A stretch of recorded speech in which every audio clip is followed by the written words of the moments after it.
ഇന്ത്യക്കാരെന്നുള്ള നിലയിൽ നാം അഭിമാനിക്കുന്ന ഈ ദിനത്തില് ജനങ്ങൾ പരമാധികാരികളാകുന്ന ഒരു റിപ്പബ്ലിക്കുള്ള നാട്ടില് ഗവൺമെന്റ് തന്നെ എല്ലാം ചെയ്യും എന്ന് കരുതാതെ ഓരോരുത്തരും അവരവരുടെ മാനസികാരോഗ്യത്തിന്റെയും ശാരീരികാരോഗ്യത്തിന്റെയും ഉത്തരവാദിത്വം ഏറ്റെടുത്തു കഴിഞ്ഞാൽ നല്ല ദർശനങ്ങളുള്ള, ശരിയായ അഭിപ്രായമുള്ള, ശരിയായ പ്രവൃത്തികൾ ചെയ്യാൻ ധൈര്യമുള്ള, എന്തൊക്കെ കയോട്ടിക് സിറ്റുവേഷനിലും ജീവിതം വിട്ട് ഒളിച്ചോടി പോകാതെ അതിനെ ഫേസ് ചെയ്തുകൊണ്ട് ശരിയായ തീരുമാനങ്ങളിൽ ഉറച്ചു നിന്നുകൊണ്ട് മുന്നോട്ട് പോകാനുള്ള മനക്കരുത്തുള്ള ഒരു ജനതയുണ്ടാവും. അത് നമ്മുടെ ഭാരതത്തെ ഈ പ്ലാനറ്റില് ഏറ്റവും മനോഹരമായി ജീവിക്കാൻ പറ്റുന്ന ഒരു ഇടമാക്കി തീർക്കും. ഈ ഒരു ഉത്തരവാദിത്വത്തെ നമുക്ക് ഏറ്റെടുക്കാനായാല് കുട്ടികള് വയറിനുള്ളിൽ ജനിക്കുമ്പോൾ തന്നെ നല്ല സമാധാനത്തിലും ആശങ്കകളില്ലാതെയും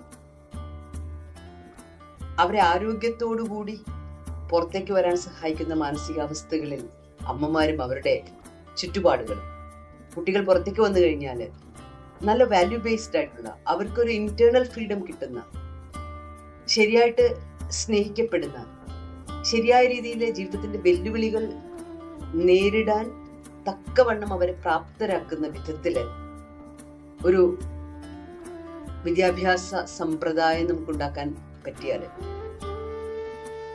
കാണാതെ പഠിക്കുന്ന പാഠങ്ങൾക്കപ്പുറം ജീവിത നൈപുണികൾക്ക് പ്രാധാന്യം കൊടുക്കുന്ന, നല്ല ശ്രദ്ധാപൂർണതയ്ക്ക് പ്രാധാന്യം കൊടുക്കുന്ന, മാനസികാരോഗ്യത്തിന് പ്രാധാന്യം കൊടുക്കുന്ന ഒരു വിദ്യാഭ്യാസ സമ്പ്രദായം ഉണ്ടെങ്കിൽ പ്രകൃതിയുമായിട്ട് ഇണങ്ങി അവനവന്റെ ജീവിതത്തിന്റെ വെല്ലുവിളികളെ ഏറ്റെടുക്കാനുള്ള ഉത്തരവാദിത്വത്തില് ചെറിയ ചെറിയ കാര്യങ്ങളില് ഭയന്ന് പിന്മാറാതെയും ഉള്ളു വിറയ്ക്കാതെയും ഉറക്കം നഷ്ടപ്പെടാതെയും വളരെ മെസ്സപ്പ് ആയിട്ടുള്ള ഒരു മാനസികാവസ്ഥയിലേക്ക് പോകാതെയും അവനവന്റെ ജീവിതത്തെക്കുറിച്ചും മുന്നോട്ടുള്ള യാത്രകളെക്കുറിച്ചും നല്ല ക്ലാരിറ്റിയുള്ള, പ്രശ്ന പരിഹരണ ശേഷി സമൃദ്ധമായിട്ടുള്ള,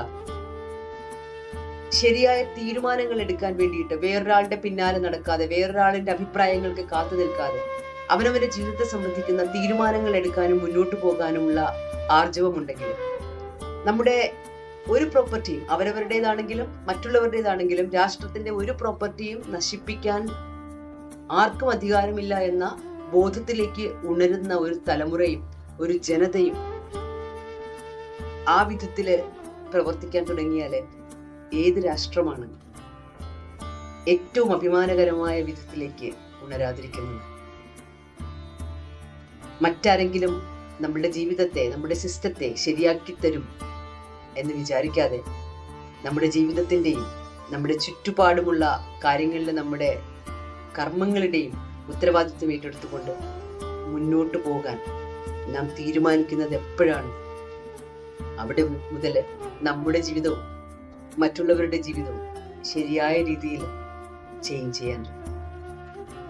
നമ്മുടെ ഇവിടുത്തെ ചെറുപ്പക്കാരുടെ ടാലൻസിനെ ശരിയായ വിധത്തിൽ ഉപയോഗിക്കാൻ പറ്റുന്ന, അവരുടെ ബുദ്ധിയെയും ടാലൻസിനെയും ശരിയായ രീതിയിൽ അംഗീകരിക്കപ്പെടാനും അങ്ങനെ ഒരു ഫിനാൻഷ്യൽ ഫ്രീഡം കൊടുക്കാനും പറ്റുന്ന ഒരു എഡ്യൂക്കേഷണൽ സിസ്റ്റം, അവർക്ക് വളരാനും വികസിക്കാനുമുള്ള ഫ്രീഡം കൊടുക്കുന്ന ഒരു അന്തരീക്ഷം ഇവിടെ ഉണ്ടെങ്കിൽ നമ്മളുടെ ബെസ്റ്റ് ടാലൻസ് ഒന്നും തന്നെ മറ്റു രാജ്യങ്ങളിലേക്ക്, മറ്റു യൂണിവേഴ്സിറ്റികളിലേക്ക് അവരവരുടെ ജീവിതം ഉണ്ടാക്കിയെടുക്കാൻ ഒഴുകുകയില്ല.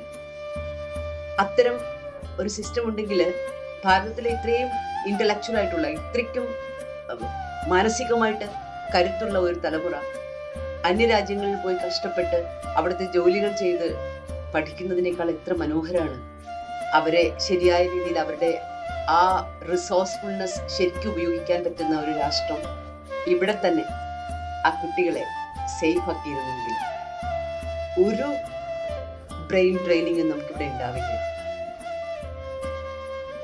ഇപ്പൊ ഒരു വീട്ടിലെ 2 കുട്ടികളുണ്ടെങ്കിൽ 2 കുട്ടികളും വിദേശ പഠനത്തിന് വേണ്ടിയിട്ട് പോവാണ്. അവിടെ കുട്ടികൾക്ക് അവരുടെ അർഹിക്കുന്ന റെമ്യൂണറേഷൻ കിട്ടുന്ന, ഫിനാൻഷ്യൽ ഫ്രീഡം കൊടുക്കുന്ന ഒരു സിസ്റ്റം നമ്മുടെ രാഷ്ട്രത്തിൽ ഉണ്ടെങ്കിൽ നമ്മുടെ വാല്യൂ പാറ്റേണിൽ നിന്ന് അത് നമ്മുടെ ഏറ്റവും വലിയ സമ്പത്തല്ലേ?